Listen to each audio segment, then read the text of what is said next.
हरि ओम. अखंडमंडलाकारं व्याप्तं येन चराचरं तत्पदं दर्शितं येन तस्मै श्री गुरवे नमः. ओम.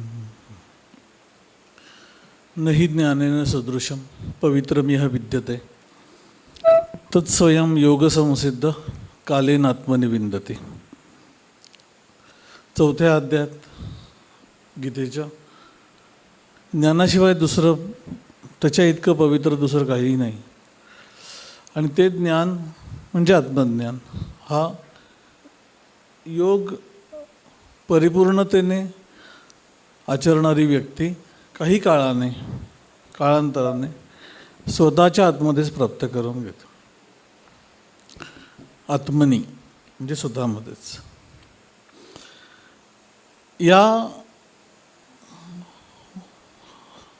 स्टेटमेंटमधून भगवंतांनी एक उद्दिष्ट सेट करण्याचा प्रयत्न केलेला आहे साधकांसमोर, की ज्ञान हे सर्वोच्च ध्येय आहे आणि जे काही प्रयत्न करायचे आहेत ते त्या ध्येयाला अनुसरून आणि त्या ध्येयाकडे नेणारे अशा पद्धतीचे व्हायला हवे आहेत हे सांगायचं. स्वतः भगवंत समोर आहेत, माझ्याशिवाय दुसरं काही पवित्र नाही असं म्हणू शकले असते, पण तसं म्हटलेलं नाही. ज्ञानासारखं दुसरं पवित्र काही नाही. कारण सगुणातलं दर्शन अशा प्रकारे अवतारी पुरुषांचं झालं, मोठीच भाग्याची गोष्ट आहे. पण ज्या मार्गाने किंवा ज्या स्थितीला ते आहेत ती आंतरिक अवस्था आहे. आणि आम्ही जर का स्वतःची प्रगती करून घेऊन त्या अवस्थेला आंतरिक रीतीने पोचलो तरच खऱ्या अर्थाने त्यांचं दर्शन होणार आहे. म्हणून त्याला महत्त्व देणं हे गीतेला सांगायचं आहे. म्हणून ज्ञानासारखं दुसरं पवित्र काही नाही हे स्पष्ट सांगितलेलं आहे. मग तुम्ही कुठल्या पंथाचे आहात, कुठल्या धर्माचे आहात, बाकी तुमच्या समजुती काय आहेत, त्याच्यानुसार तुम्हाला असणाऱ्या पवित्र गोष्टी, पवित्र ग्रंथ, पवित्र नदी वगैरे या सगळ्या सापेक्ष गोष्टी आहेत. तुमचा तेवढा भाव असला, श्रद्धा असली, तुम्हाला हे ठरवलं कोणी की ही नदी पवित्र आहे, आम्हाला सांगितलं गेलं म्हणून आम्ही मानतो पवित्र आहे. आणि रामकृष्ण जसं म्हणत असत की गंगा पवित्र आहे ही गोष्ट खरीच आहे, पण गंगेमध्ये स्नान केल्यावर सगळी पापं नष्ट होतात, पण त्यांनी असं म्हटलं ती पूर्णत्वाने नष्ट होत नाहीत. हा जोपर्यंत गंगेत उडी मारतो तोपर्यंत ती झाडावर बसलेली असतात, हा बाहेर आला की परत खांद्यावर बसतात. म्हणजे एकूण तीर्थे बाह्यमळ शाळे कर्मे अभ्यंतर उजळे असं जे म्हटलं आहे की आंतरिक रीतीने शुद्धता प्राप्त करून घेणं ही खरी उन्नती आहे. आणि याला एक स्वतःचं ट्रान्सफॉर्मेशन करण्यासाठी जी तयारी अंतःकरणाची व्हायला पाहिजे आहे त्याला दुसरा अल्टरनेटिव्ह नाही आहे असं खरं तर सांगायचं. की अमुक एक गोष्ट करू आणि आम्ही थोडे उन्नत होऊन जाऊ असं तुला वाटतं आहे ते थोडंसं, की भाव आहे आणि हळूहळू आम्ही पवित्र होत जाऊ. तात्कालिक असतं पवित्र संतांच्या सान्निध्यात विशेष दिवशी, जसं आता पुण्यस्मरणाच्या दिवशी आतून एक प्रकारे कनेक्टेड वाटत असतो स्वामींशी. पवित्रच आहे की कायमचं पवित्र नाही. ज्ञानाचा स्पर्श ज्या वेळेला होईल त्यावेळेला ते कायमचं पवित्र आहे. आणि हे सगळं जे आहे हे संतांनी प्रत्यक्ष आचरलेल्या गोष्टी आहेत. गुरुदेव रानडे गंगेच्या किनारी तिकडे कित्येक वर्ष त्यांच्या नोकरीनिमित्त वास्तव्याला होते, एकदाही गंगा स्नानाला गेले नाहीत. ते स्वामी असं म्हणत असत. म्हणजे आपण तिकडे गेलो तर गंगे स्नान करून येऊ नये असं नाही, पण आतून क्लॅरिटी किती आहे ते सांगायचं आहे. विवेकानंदांच्या इथे बेलूर मठात ज्या वेळेला पुढे सगळं कार्य सुरू झालेलं होतं, शिष्यवर्ग आणि सगळा, तर वेदांताची चर्चा चालू होती. विवेकानंद शिष्यांना शिकवत होते सगळं ज्ञानधारणा वेदांतातल्या. आणि त्यावेळेला शशी महाराज म्हणजे विवेकानंदांचे गुरुबंधू स्वामी रामकृष्णानंद एकूण त्या मठाची व्यवस्था आणि तिथे जो दिनक्रम होत असे तो सगळा ते मुख्यतः करून बघत असत. तर संध्याकाळची वेळ झाली आणि त्यांच्या दिनक्रमाप्रमाणे आरतीची वेळ झाली, तर ते त्यांच्या कर्तव्यानुसार तिथे खरं तर आले आणि म्हणाले की आता ही आरतीची वेळ झालेली आहे, तर हे थोडंसं थांबवा चाललं आहे. तर त्याच्यावर विवेकानंद पटकन उद्गारले की मग हे जे चाललेलं आहे ही ठाकूरांची पूजा नाही का, ज्ञान उपासना. शेवटी ठाकूरांची पूजा म्हणजे संतांशी असणारा आमचा भाव हा त्या रिच्युअल्समधूनच होणार आहे, हे खूप संकोचित वृत्ती आहे. आम्ही ज्ञानधारणा किती रीतीने किती प्रमाणात अंगीभूत करून घेतो आहोत आणि त्याच्यासाठी म्हणून प्रयत्न किती करतो आहोत, ही खरी संतांची पूजा आहे. आणि तो भाग सगळा योगाच्या माध्यमातून होतो, हे पण गीतेने पुढच्या चरणामध्ये स्पष्ट मांडलेलं आहे. म्हणजे एका बाजूला ज्ञानाचा विचार आहे, दुसऱ्या बाजूला ज्ञानाची अनुभूती आहे, मध्ये काय आहे तर योग प्रक्रिया आहे. आणि ते नाही केलं आणि हे सगळं आम्हाला आता पाठ झालेलं आहे की सगळीकडे ईश्वर आहे आणि आमच्या आतमध्ये आपण आहे, कन्सेप्ट म्हणून मान्य करणं हा एक भाग वेगळा. आणि अनुभूतीला येण्यासाठी म्हणून ते अंतःकरण तितकं सक्षम होणं, जसं दुपारी आपण हेमांशुदादांकडून ऐकलं की एक प्रकारे ही डिलिशनची प्रोसेस असं त्यांनी म्हटलं की मुळात आत्मनी विंदती, याचा अर्थ ते तत्त्व आमच्या आतमध्ये आहेच. कुठून तरी आणून गणपती बसवल्यासारखं हे आमच्या आतमध्ये आता तत्त्व बसवलं जाणार नाही आहे काही काळ ध्यान केल्यानंतर, ते आहेच. पण मग काय अडचण आहे, अंतःकरण तितकं पवित्र नाही म्हणून त्याचा अनुभव आम्हाला येत नाही. आणि ह्या सगळ्या प्रोसेसमध्ये योग म्हणजे जोडलं जाणं तत्वाशी पुन्हा पुन्हा. आणि ती व्यक्ती ज्या वेळेला तशा प्रकारची तयारीमध्ये असते त्यावेळेला कालांतराने म्हणजे योग, याचा अर्थ अगदी ध्यान आज समजून घेतलं, करायला सुरुवात केली, अर्धा तास बसता येतोय, तोही योगसाधनाच करतोय. आणि कित्येक वर्ष चाललेलं आहे, नीट करतो आहे, तोही योगीच आहे. मग फरक काय आहे, समजुतीचा फरक आहे. ती समजूत विचारांनी, श्रवणाने, अभ्यासाने करून घेणं, वाढवणं हा एक भाग आहे. आणि दुसरा भाग म्हणजे प्रत्यक्ष स्वतःमध्ये काय अडचणी येत आहेत आणि कशा रीतीने मी हे प्राप्त करून घेऊ शकेन ध्यानाला बसल्यानंतर, हे स्वतःला क्लॅरिटी असणं, त्याच्यासाठी म्हणून कोणावरही डिपेंडंट नसणं. म्हणून योग आणि ज्ञान हा जो भाग आहे, तर ज्ञान हे उद्दिष्ट योगाचं आहे, हे पण विसरता कामा नये. की ध्यानाला बसतोय, एक आता ही पद्धत आम्हाला उपासना पद्धत मिळाली, रोज नियमाने करतो, अर्धा पाऊण तास नियमाने बसतो, पण अजून काही झालं नाही, अशा प्रकारची जी अंतःकरणात बोच असते, त्याचं मुख्य कारण योगाचं एकूण ओरिएंटेशन ज्ञानाकडे फारसं नसतं, हेच आहे. आणि ते सगळं रिच्युअल म्हणून, जसं आम्ही पूजा म्हणतो, आरती करतो, ह्या सगळ्यामधून तसं आम्ही ध्यान पण करतो. आणि हे अपेक्षित नाही आहे असं सांगायचं आहे. पावित्र्य अंतःकरणाचं हे ओव्हरऑल ती व्यक्ती ज्ञानपर म्हणजे गोष्टी ज्ञान म्हणजे तरी काय समजून येणं. जसं एखादी गोष्ट व्यावहारिक भागातली पण आम्हाला कळली की जे आम्हाला बरं वाटतं, ते मेडिकल फील्डमध्ये ब्लड सर्क्युलेटरी सिस्टीम कशा प्रकारे ते हार्ट पंपिंग करतं, मग त्याला येतं कुठून ब्लड, मग ह्या ॲट्रियममधून त्या व्हेंट्रिकलमध्ये जातं, मग ते लंग्सकडे जातं, परत ते प्युरिफाय होऊन येतं, परत सगळीकडे जातं. हे सगळं त्याचं जी डायग्राम वगैरे असते ती काढायला लावतात. आणि तोपर्यंत एवढं कन्फ्युजन असतं ते एकदा क्लॅरिटी येईपर्यंत, एकदा की ते आलं की बरं वाटलं, पवित्र ज्ञानामुळे. त्याच्यामध्ये मार्क किती मिळतील तर सोडून देऊ, म्हणजे व्हायवामध्ये काही पण विचारू शकतात एवढं सगळं झाल्यावर, पण कळल्यानंतर जे बरं वाटतं हे पावित्र्य सांगायचं आहे.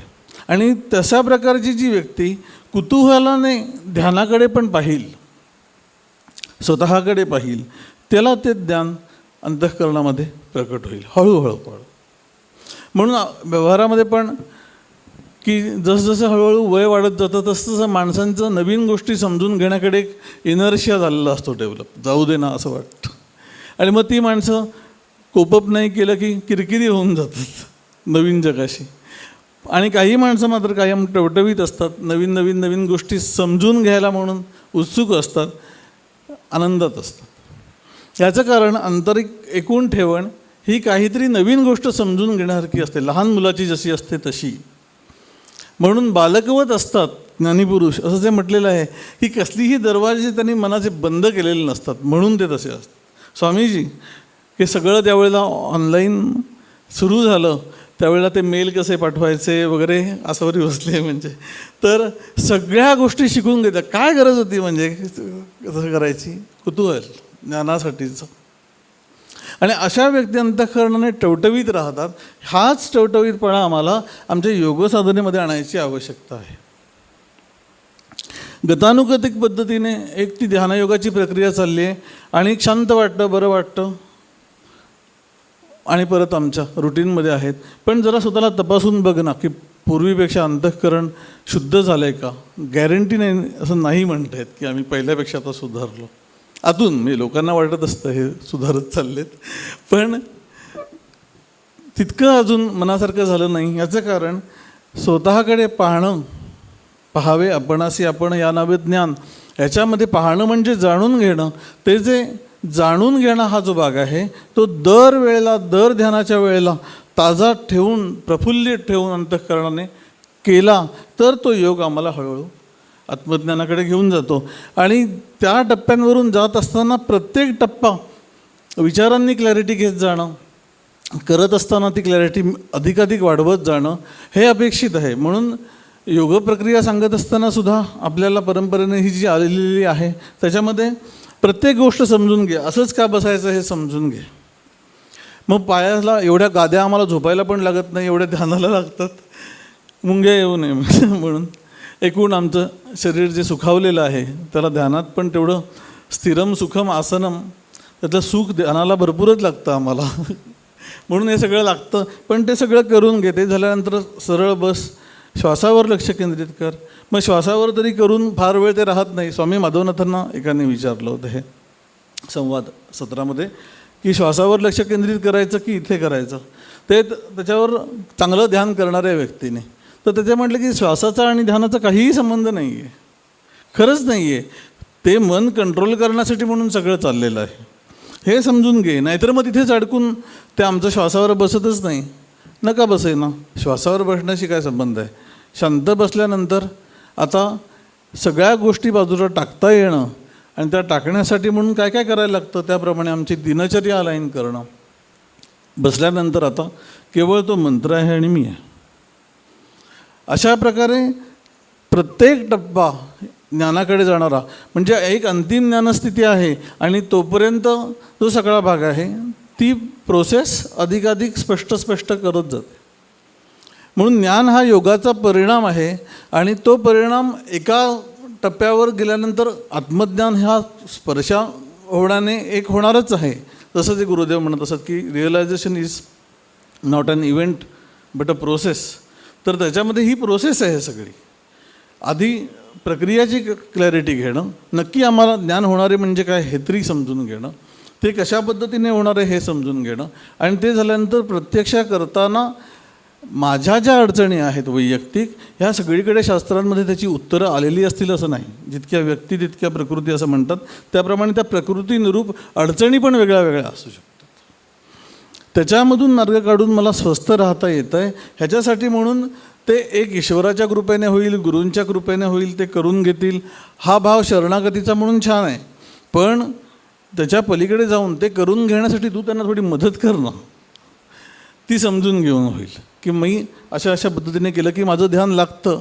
अशा प्रकारे स्वतःवर प्रयोग करणं आणि मुख्य भाग म्हणजे आत्मज्ञानासाठी म्हणून ते शांत बसलून गेल्यानंतर ती स्वची जाणीव समजून घेण्याच्या भूमिकेत योगामध्ये शांत बसतो ध्यानामध्ये. आणि आमची ती समजून घेण्याची भूमिका दर थोड्या वेळाने सुटत असते. आम्ही त्या मंत्राशी संबंधित होऊन राहतो. बाकी विचार आले तर मग इकडे तिकडे गेलं तर मन मग काय आणखीनच वेगळा विषय आहे. पण दुसरा भाग आहे की प्रोसेसमध्येच आहे पण अलीकडच्या टप्प्यावर आहे, नामच चालवलेलं आहे. नाम म्हणजे मी, हा एक मंत्र म्हणजे मी, असा भाग चालवलेला आहे. आणि त्याच्यानंतर हे सगळं सोडून देऊन काही काळ मी, सेल्फ असं म्हणून बघत असताना टू ऑब्झर्व द सेल्फ असं जे स्वामींनी म्हटलेलं आहे काही ठिकाणी, ते ऑब्झर्व याचा अर्थ फक्त पाहत राहणे असं नसून समजून घेण्याच्या भूमिकेमध्ये पाहत. आणि ही समजून घेण्याची भूमिका ज्या वेळेला आमची अंतःकरणावर प्रधान असते त्यावेळेला आम्हाला ध्यानामध्ये खरं खरं ते ध्यान केल्याचं समाधान मिळत असतं. ते प्राप्त झाल्याचं समाधान हा पुढचा भाग आहे. पण आज ध्यान मी नीट केलं म्हणजे काय केलं, समजून घेण्याच्या भूमिकेत, स्वतःचं स्वरूप समजून घेण्याच्या भूमिकेत मी राहिलो. कुतूहलपूर्वक शांतपणे जिज्ञासा असं ते म्हटलं जातं. ज्ञातुम इच्छा म्हणजे समजून घेण्याची इच्छा. ती समजून घेण्याची इच्छा जशी आमची व्यवहारामध्ये आहे, ही प्रोसेस समजून घेताना आहे, तशी स्वतःला समजून घेणं ह्या भूमिकेत शांत बसणं. आणि मग ती योग प्रक्रिया आम्हाला ज्ञानाकडे नेऊन सोडते. हळूहळू एका टप्प्यानंतर पुढच्या टप्प्याला जायला घाई करून पण चालत नाही. तुका म्हणे येथे नाही चालत तातडी, प्राप्त काळ घडी आल्या वेळं. ती प्राप्त काळ घडी म्हणजे वेळेला आपण अलार्म लावून ठेवला की तो बरोबर त्या वेळेला वाजतो, तशी एक आमच्या अलार्मची घडी ठरलेली आहे असं नसून क्लॅरिटी किती अंतःकरणावर आहे त्याच्यानुसार तो भाग किती स्पष्ट होईल हे कळेल, किती वेळाने स्पष्ट होईल हे डिपेंड्स. आणि दुसरं म्हणजे क्लॅरिटी येण्यासाठी म्हणून तितका काळ आम्हाला त्या प्रोसेसला द्यावा लागेल. आम्ही 15 मिनटं देतो आहोत, नीट छान लक्ष देऊन देतो आहोत, पण तेवढं ते अंतःकरण शांत होऊन स्वतःकडे फोकस व्हायला कालावधी तर मिळाला पाहिजे. त्याला डीप डायव्हिंग म्हणतात तसं, की त्याच्यामध्ये थोडंसं डुबून राहणे त्या प्रक्रियेमध्ये, चिंतनामध्ये. ते चिंतन करता करता अचानक काही वेळेला पुढे प्रकाश पडून जावा की ज्याच्यामध्ये आपलं कर्तृत्व नाही काही, हे आपल्याला कळावं की आम्ही ही प्रोसेस एवढ्या वेळा केली पण हे नाही कळलं आजपर्यंत, असं एखाद्या वेळेला जे वाटतं, कृपा. पण तोपर्यंतचा सगळा भाग हा आम्हाला एक प्रकारे समजून घेण्याच्या भूमिकेत वाट बघणे, अशा की पुढची प्रोसेस कशी आहे. अशा रीतीने दरवेळेला ते ध्यान आमचं जिवंत अंतःकरणाने करायची आवश्यकता आहे.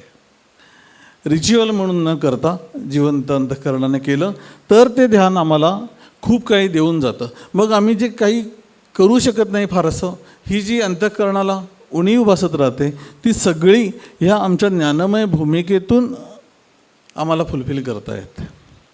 आणि हा प्रवास कालेनात्मनिविंदती, योग संसिद्ध असं म्हटलं आहे की चांगल्या रीतीने योग म्हणजे मॅच्युअर झालेला योग. व्यवहारामध्ये प्रयत्न करणं अनुसंधानाचा, आणि दुसरा म्हणजे ध्यानामध्ये ते तत्त्व स्वतःला स्पष्ट करून घेण्याचा प्रयत्न करणं. आणि याच्यामध्ये कुठलीही अद्भुतता न आणणं, कारण त्याची माणसाला एवढी खोड आहे म्हणजे की एकदा का ती अद्भुततेच्या मागे लागलं.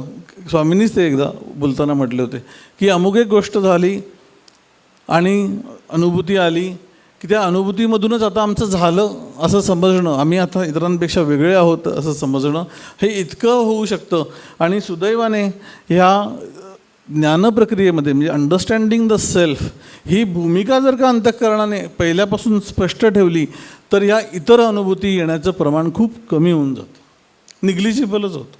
क्वचित येऊ शकतात, नाही असं नाही, पण अंतःकरणाची भूमिका आता ज्ञानमय आहे, त्यामुळे अंतःकरण त्या एका मार्गावर चालतं आणि वेगवेगळ्या प्रकारच्या अनुभूती त्यात गुंतून पडणं आणि मुख्य मार्ग हरवणं ही रिस्क खूप कमी होते. म्हणून गीतेमध्ये, दासबोधामध्ये ह्या सगळ्या ठिकाणी कुठेही योगाच्या अनुभूतींचं वर्णनच नाही आहे. स्वच्छ ज्ञानमार्ग. याचं कारण ज्ञानम हे एकदा अंतःकरणाने प्राधान्याने ठरवलं की दुसऱ्या कुठेही त्याला फाटे फुटत नाहीत. आणि असं नाही केलं तर अख्खे संप्रदाय अनुभूतींच्या मागून गेले, असं स्वामींनी एकदा बोलताना म्हटलं होतं की त्याच्यातच ग्रेटनेस आम्हाला काय काय अनुभवाला आलं ते एकमेकाला सांगणे, ज्याला नाही आलं त्याला खूप लो वाटणे, आणि मग त्या लो वाटण्यातून त्यालाही काही दिवसांनी अनुभव येऊन जातो. काय करणार म्हणजे मस्त येणं. हे सगळे भानगडीचे भाग मोठ्या कृपेने आपल्या एकूण मॅन्युअलमधून इरेज केलेले आहेत आणि असा स्वच्छ मार्ग ते दिलेला आहे की दुसरीकडे जाण्याची शक्यता नाही. त्याच्यामध्ये आपण जसं गोंदवलेकर महाराजांनी म्हटलं होतं की संतांकडे जावं तर कसं जावं, तर आपला शहाणपणा बाजूला ठेवून जावं. तसं आपला शहाणपणा बाजूला ठेवला याचा अर्थ काहीच अक्कल वापरू नये असं नाही.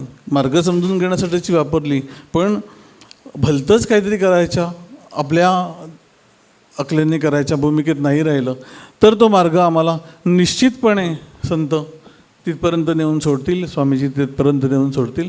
पुण्यस्मरणाच्या निमित्ताने हे जे प्रबोधनाचं शेवटचं सेशन आहे, हे उद्या सकाळी जे लोक आहेत त्याला काही प्रबोधन होणार नाही आहे, पण हा एक मेसेज त्या निमित्ताने द्यावा असं मनामध्ये आलं की पुण्यस्मरण हे त्या दिवशी आम्ही एक ती घटना स्वामींच्या सगुणातून निराकारात जाण्याची त्याचं आठवण म्हणून आम्ही करतो आहोत. पण त्याच्या पलीकडे त्यांचं पुण्यस्मरण याचा अर्थ ते पुण्यस्वरूप म्हणजे ज्ञानस्वरूप होते. त्यांचं स्मरण आम्ही आमच्या योगसाधनेतून रोज स्वतःला करून घेतलं पाहिजे. ते खऱ्या अर्थाने स्वामीजींजवळ असणं आहे. आणि त्याला फाटा देऊन बाकी जे जे काही आम्ही करू, मी ते साधना सांभाळून भाव व्यक्त करणं हा भाग वेगळा आहे, पण साधनेला अल्टरनेटिव्ह म्हणून भाव व्यक्त करत बसणं अपेक्षित नाही आहे आपल्याकडून, आणि ते आम्ही करणार नाही. आणि मुख्य साधना आम्हाला जेवढी कळली आहे ती अधिकाधिक सजगपणे प्रोग्रेसिव्ह माइंडसेटने ध्यान करू, आणि तेच ध्यान आम्हाला हळूहळू त्या प्रोसेसचाच शेवटचा भाग म्हणजे ज्ञान इथपर्यंत घेऊन जाईल.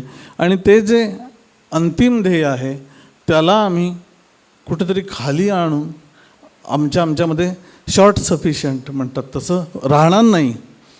हे आंतरिक सद्गुरूंना आपापल्या परीने प्रॉमिस देणं आहे रोज, आणि त्या वाटेने चालणं हे खऱ्या अर्थाने स्वामीजींना दिलेलं म्हणजे काय म्हणजे कृतज्ञता व्यक्त करणं असं आहे. तसं आपण ते करू. या निमित्ताने हे जे बोलणं झालं ते स्वामीजींच्या चरणी अर्पण करून मी थांबतो. हरिओम तत्सत. आता स्वामी स्वरूपानंदांचा सोहम सोहम ध्यास लागता जीवास हा योगपर अभंग स्वरदा देशपांडे सादर करतील.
सोहम सोहम ध्यास लागता जीवास, सोहम सोहम ध्यास लागता जीवास, होतसे निरास, होतसे निरास, सम्मोहाचा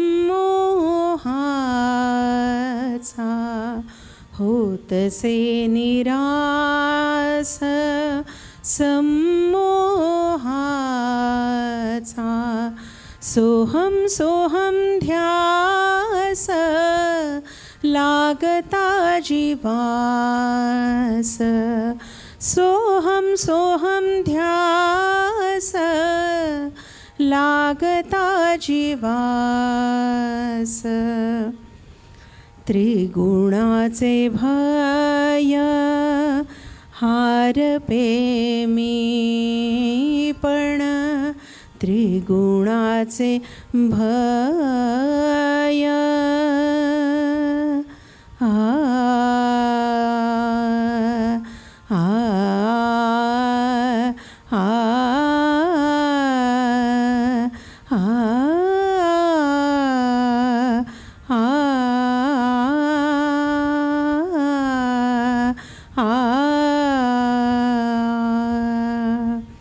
त्रिगुणाचे भय हारपे मी पण होता सोहम ध्यान निरंतर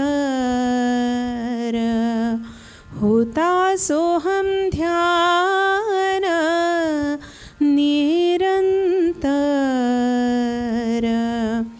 सोहम सोहम ध्यास लागता जीवास अंती एकमाय ध्याता ध्यान ध्येय अंती एकमाय ध्याता ध्यान ध्येय होता ज्ञानोदय अंतर्यामी होता ज्ञानोदय आ आ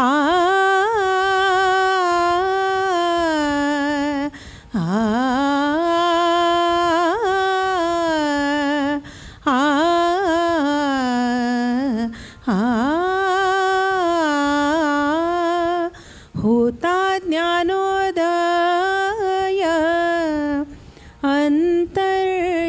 अंतर्यामी सोहम सोहम ध्यास लागता जीवास सोहम सोहम ध्यास लागता जीवास स्वामी म्हणे मग स्वानंदाचा भोग स्वामी म्हणे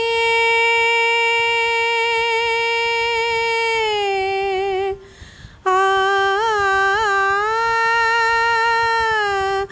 आ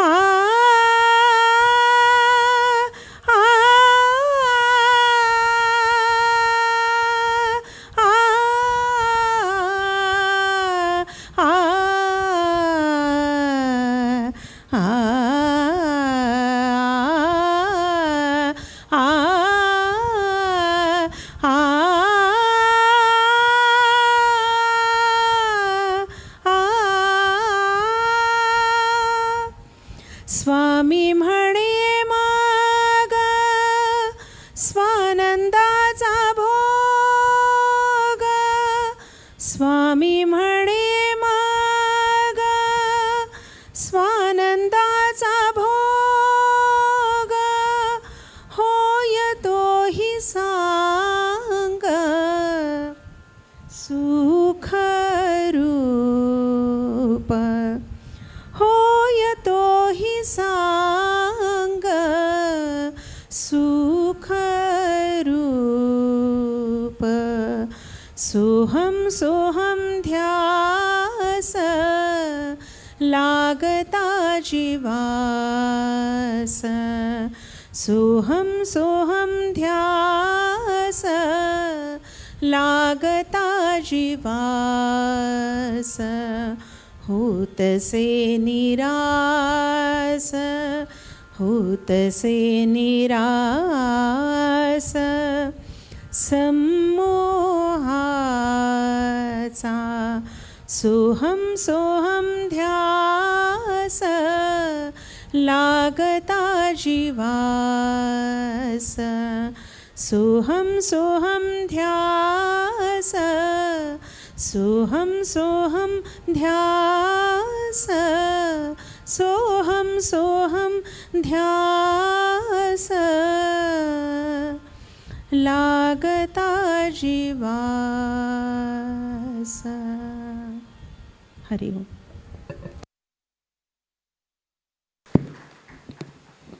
यानंतर खरं तर सायं उपासनेसाठी म्हणून आपण एरवी शिवमंदिरात वर गच्चीत जातो, पण आता इथे मुलं पण खेळत आहेत, तर आपण इथेच संध्येतली जी 24 नावं आहेत ती मी सांगतो माझ्या मागोमाग आपण म्हणू. आणि 3 वेळेला एकत्र गायत्री मंत्र म्हणून आपण या सत्राची सांगता करू.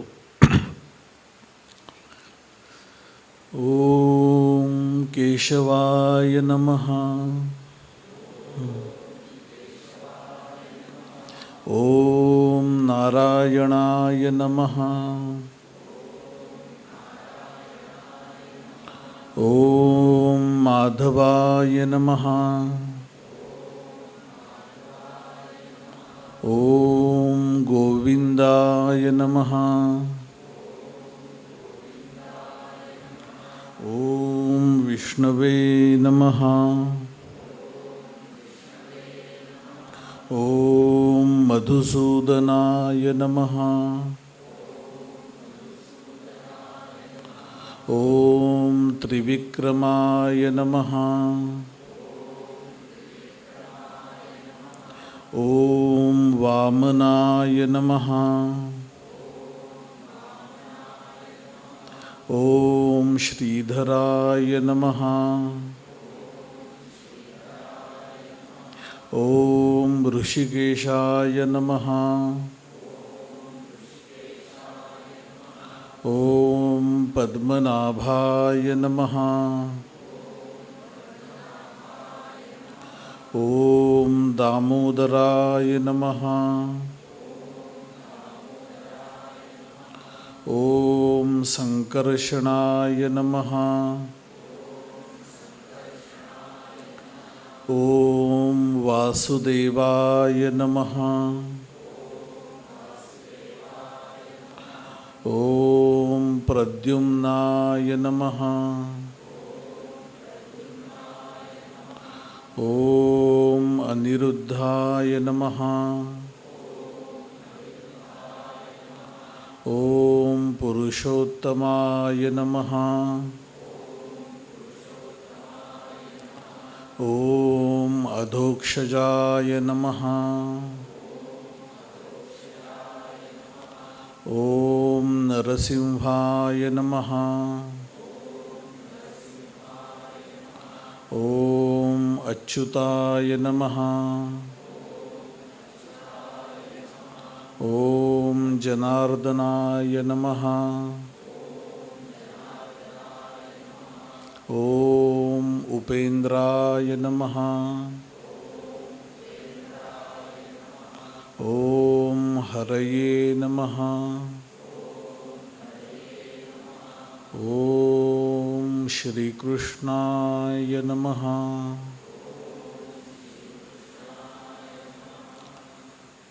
तीन वेळेला एकत्रित रीतीने त्रिपदा गायत्री मंत्र म्हणू. ओम भूर्भुवस्वः. ओम तत्सवितुर्वरेण्यं भर्गो देवस्य धीमहि धियो यो नः प्रचोदयात्. ओम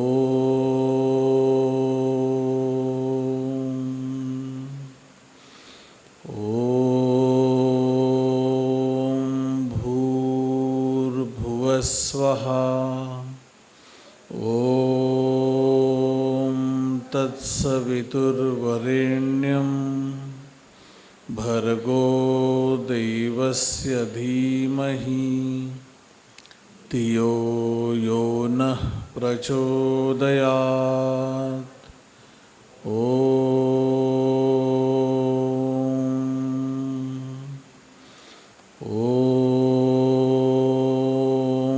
भूर्भुवस्वः. ओम तत्सवितुर्वरेण्यं भर्गो देवस्य धीमहि धियो यो नः प्रचोदयात्.